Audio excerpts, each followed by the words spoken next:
Ukraine रूस के बीच जंग महाविनाशक रूप ले रही है। यूक्रेन और अमेरिका की रणनीति में बदलाव यह है कि यूक्रेन के शहरों को वॉर सेंटर बनने से रोकने के लिए रशियन टेरिटरी क्रीमिया को टारगेट किया जाए। यही वजह है कि रूस ने भी अपनी रणनीति में एक बड़ा बदलाव किया है और यह बदलाव न्यूक्लियर विनाश की आशंका से पूरी दुनिया को दहला रहा है। आखिर जंग कैसे क्रीमिया पर शिफ्ट हो गई और रूस इस वॉर सेंटर से दुश्मनों का फोकस कैसे हटाएगा, देखिए इस रिपोर्ट में। एटमी विनाश का सायरन, क्रीमिया में निर्णायक रण।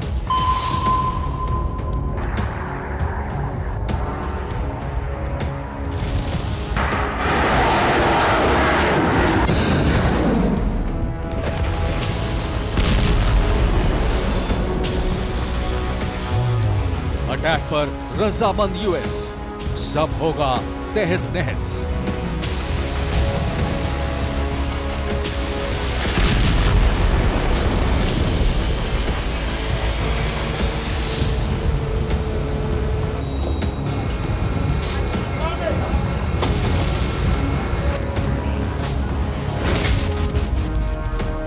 हथियारों का जखीरा रवाना हो चुका है। युद्ध के पथ पर आगे बढ़ने के लिए यूक्रेन को वो ताकत मिल गई है जिसकी उसे सबसे ज्यादा जरूरत है।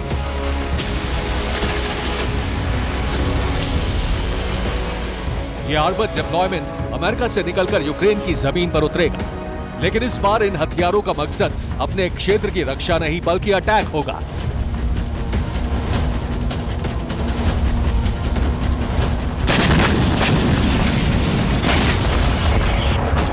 रूसी सैन्य ठिकानों पर नहीं बल्कि उस जगह पर जिसे वॉर जोन बनाकर वॉर को शिफ्ट कर दिया गया है।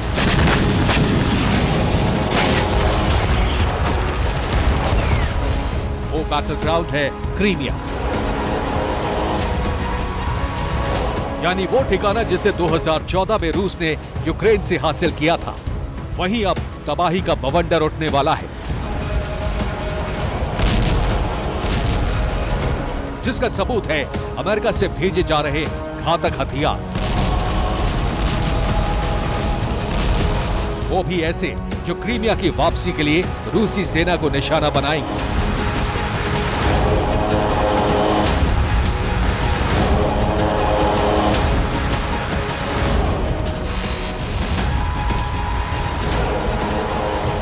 तो क्या यूएस ने रूस के मोर्चे पर पॉलिसी बदल दी है? क्या यूएस से रूस पर अटैक के लिए हरी झंडी मिल गई है, या फिर क्या क्रीमिया पर यूक्रेन को यूएस का साथ मिला है?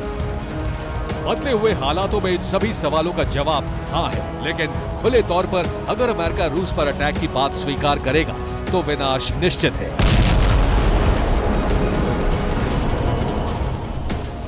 इसलिए यूएस के पास सिर्फ पॉलिसी में कुछ बदलावों पर हामी भरने के सिवाय कोई दूसरा विकल्प नहीं है और ये स्वीकार किया गया है।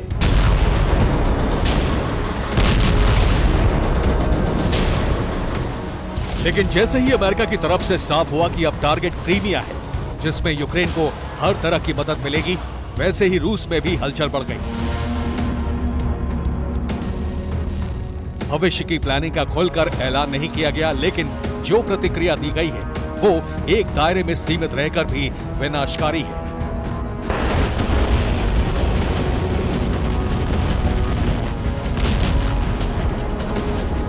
वॉशिंगटन में रूसी राजदूत अनातोली एंटोनोव के मुताबिक अमेरिकी विदेश विभाग ने क्रीमिया को यूक्रेन बताया है, जहां यूक्रेन की सेना अपनी रक्षा के लिए अमेरिकी हथियार इस्तेमाल कर सकती है। लेकिन ये कार्रवाई रूस के खिलाफ आतंकी हमलों के लिए कीव पर दबाव डालना है।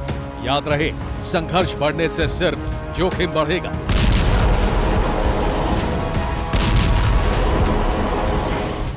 और ये दुनिया को पता है कि जोखिम बढ़ने का सीधा मतलब बारूदी बवंडर में न्यूक्लियर विनाश का वक्त करीब आना है।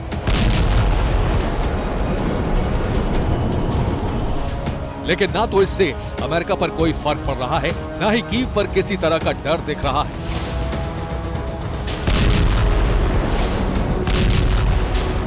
नतीजतन ज़ेलेंस्की ने भी रूस की चेतावनी को स्वीकार किया।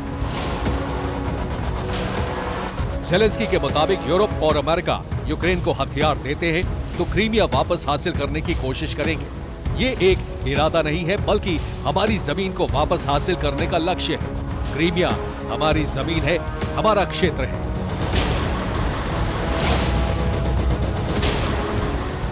मतलब जेलेंस्की ने साफ कर दिया है कि अब टारगेट रशियन फोर्स के ठिकाने नहीं है, ना ही बचाव के लिए हथियारों का इस्तेमाल है, बल्कि मिन्स्क समझौते को पूरी तरह नकार कर क्रीमिया को टारगेट किया जाएगा। तो क्या रूस एक कमजोर पड़े मुल्क की तरह देखता रह जाएगा? बिल्कुल नहीं। रूस विनाश का बवंडर लाएगा।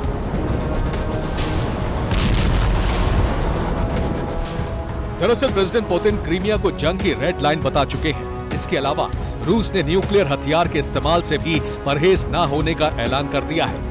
क्रीमिया को अपनी टेरिटरी मानने वाला रूस जंग में यूएस की एंट्री महसूस कर रहा है, और अगर यूक्रेनी सेना अमेरिकी हथियारों के साथ क्रीमिया में दाखिल होती है तो रूस न्यूक्लियर अटैक कर सकता है। यानी रूस के पास भले ही हथियारों की कमी ना हो, सेना की कमी ना हो, तब भी क्रीमिया में अमेरिका का दखल रूस को बर्दाश्त नहीं है। इसे फिजिकली जताने के लिए रूस ने क्रीमिया में ही सबसे बड़ा बैंक खोलने का फैसला किया है। लेकिन अमेरिकी विदेश मंत्रालय के ऐलान के बाद जैसे ही मामला बिगड़ा, पुतिन के ऑर्डर पर क्रीमिया को अभेद्य किला बनाने की तैयारी शुरू हो गई। लेकिन बचाव का प्लान रणनीतिक है।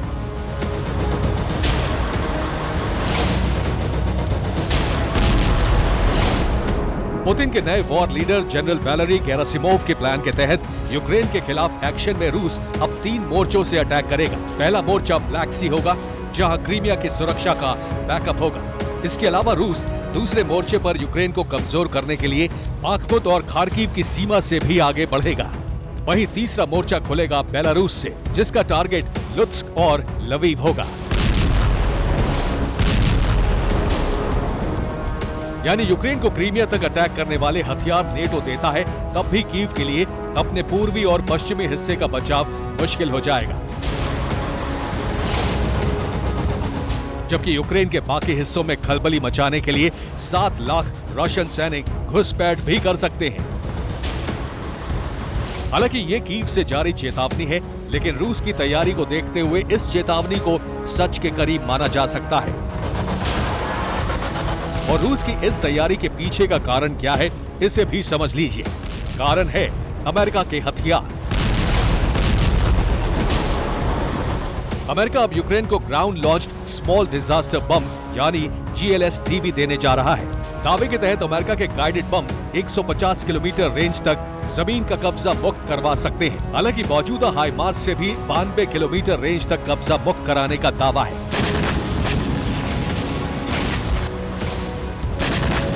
यानी अमेरिका का एक हथियार क्रीमिया पर अटैक के लिए ब्रह्मास्त्र साबित हो सकता है, और इसके लिए बाकायदा एक नक्शा जारी करके स्थिति साफ करने की कोशिश की गई है। इस नक्शे के जरिए बताया गया है कि GLSDB के जरिए क्रीमिया का 30.7% और 81.9% रूस के कब्जे वाले पूर्वी हिस्से को आजाद कराया जा सकता है। लेकिन इसका जवाब रूस की तरफ से आ चुका है। जवाब है भविष्य में न्यूक्लियर विध्वंस, महातबाही, जिसे कोई नहीं रोक सकेगा। Bureau report, TV9 Bharatvarsh.